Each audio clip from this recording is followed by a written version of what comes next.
Salam əziz izləyicilərim. Xoş gəlmisiniz Xatirə mətbəxə.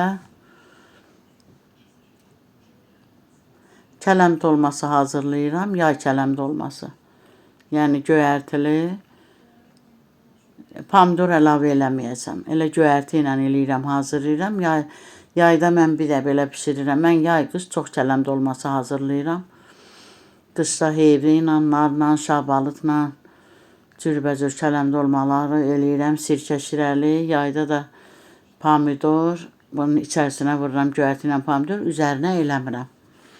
Üzərini elə sadə eləyirəm. Amma üzərinə də görsən ki, pomidoru yağda bişirirəm. Üzərinə əlavə eləyirəm.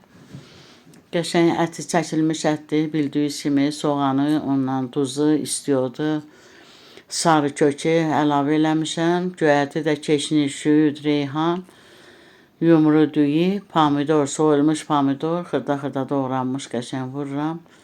Əti qəşəng qarışdırıram. Ona görə də mən kələm dolmasını neçə cür hazırlamışam. Deyirəm yenə üzəri görsən pomidordan tomat kimi qovururam yağına, kərə yağına üzərinə. Bunun üzərinə heç nə əlavə eləmədim. İçərisinə pomidoru əlavə eləmişəm. Elə yay ayında pişən kələm dolmasıdır bu da.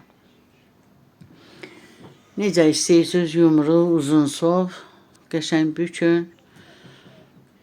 Mən kələm dolmasını xırda xoşlamadığıma görə həmişə mən kələm dolmasını iri bükürəm. Bakı mətbəxindən kələm dolmaları eləyirəm, elə yumru qəşəng böyük kələm dolmaları. Bakı mətbəxində iri qəşəng yumru kələm dolması bükülür. Sirkə şiri ilə, onunla, narla, heyvə ilə, qəşəng şabalıqla. O çox ləzzətli olur.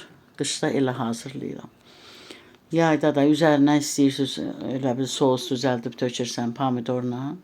Mən tomat xoşlamıram, tomat işlətmirəm. Ya da bağladığım pomidor dolanda eləncə açıram. Soyutma pomidordan qovururam. Əlavə eləyirəm. Ətdə quyruq var idi. Zeytun yağı da əlavə eləyirəm. Dolmaya çox zeytun yağı çox yaraşır. Yarpaq dolmasına da, kələm dolmasına da. Ətinə quyruq vururam. Amma üzərinə zeytun yağı olmasa kərə yağı əlavə eləyirəm. Çünki dolma yağın içində bişən yeməkdir. Yağsız dadlı olmur. Yarpaq dolması da, kələm dolması da yağlı olur. Yağa düşməlidir. Onda dadlı olur yemək. İnşallah siz də bişirin. Üzərinə istəyirsiniz pomidoru qovurun, üzərinə əlavə eləyin. Ya istəyirsiniz elə içərisinə ətinə vurun. Nə cür eləsin elə dadlı olur.